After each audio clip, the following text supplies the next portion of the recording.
students, how are you? Hope you are doing good. Adarsh Vidyalaya Matriculation Higher Secondary School welcomes you for online class. For today's class, we are going to start with our chapter 6, Programming with Basic. So, what is the chapter name? Programming with Basic.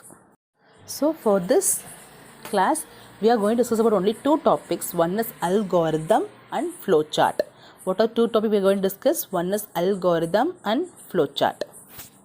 We will see one by one. What is an algorithm? Listen students very carefully. Algorithm is a step-by-step procedure written in simple English to solve a given problem. With the word you can understand it is a step-by-step procedure.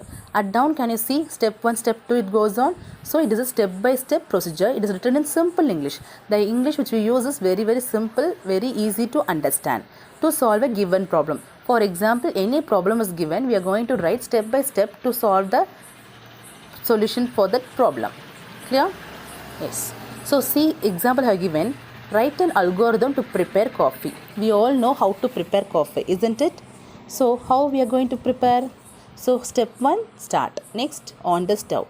Keep the bowl. Pour water and milk in the bowl as required. Heat it as required. Next, off the stove. Add coffee powder and sugar as required. Stir it well. Coffee is ready. At last, stop. So this is how we write an algorithm for preparing coffee. Do you have any doubt? Yes? Right. So what is an algorithm? It is a step-by-step procedure written in simple English to solve a given problem. So can you find it easier? What is an algorithm with this example? Yes. Next, I have written a next simple algorithm for doing addition. So step 1, start.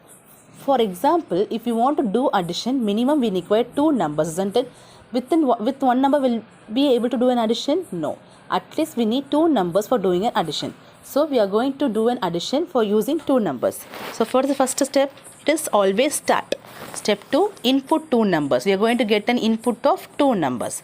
What is step 3? Add these 2 numbers. Next, step 4, print the result. So after adding, we have to print the result. Yes. At last, step 5, stop. So do you understand how to do a program for addition, algorithm for addition? Right. So now you have to try how to write an algorithm for subtraction. Will you able to do it? Same method, just change this, add into subtract. Okay. Just try and write and post back in your group. Next comes the flowchart. Flowchart is similar to algorithm, but the thing is it shows the pictorial representation. Pictorial is nothing but picture. We have small picture for different representation to solve a given problem in a definite number of steps. Clear? Same.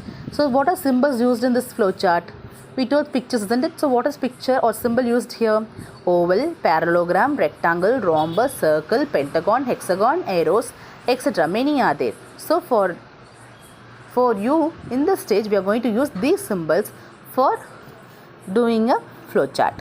At down, can you see the representation? For start and stop, we always use the symbol called as oval. Start and stop, we use the symbol called as oval. For input and output, we use parallelogram. For doing some calculation or some process, we use the symbol rectangle. Clear? So for input and output, it is parallelogram. For start and stop, it is also called as end. For these both, we use oval. And for processing, for doing the main calculation, we use the rectangle. Clear for you? Yes. Now you can see the few flowchart symbols and its purpose. Oval, it is used to represent start or end. Arrows, it shows the flow. How after first input, where is the process, after process, where is the arrow goes. So we call this arrows as flow lines also. Next, input and output, we use parallelogram. Next, for rectangle, we use it for processing.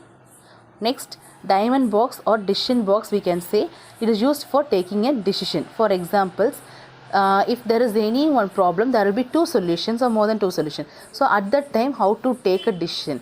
We will go for this decision box. So this is the flow chart we are going to see for doing an addition. So for start and stop, we use oval symbol. For input and output, use parallelogram. Next, for doing main calculation, we use rectangle. Again, we use arrows for connecting the process in line by line. Clear? Right, students, I think you are clear with what is flowchart and what is algorithm. For today, the homework is you have to write algorithm and also draw flowchart for doing subtraction and multiplication. Will you try? Yes, I want you to write an algorithm and flowchart for doing subtraction and multiplication and post back in your corresponding group. Thank you. Hey students, it's time to say bye bye. Thank you.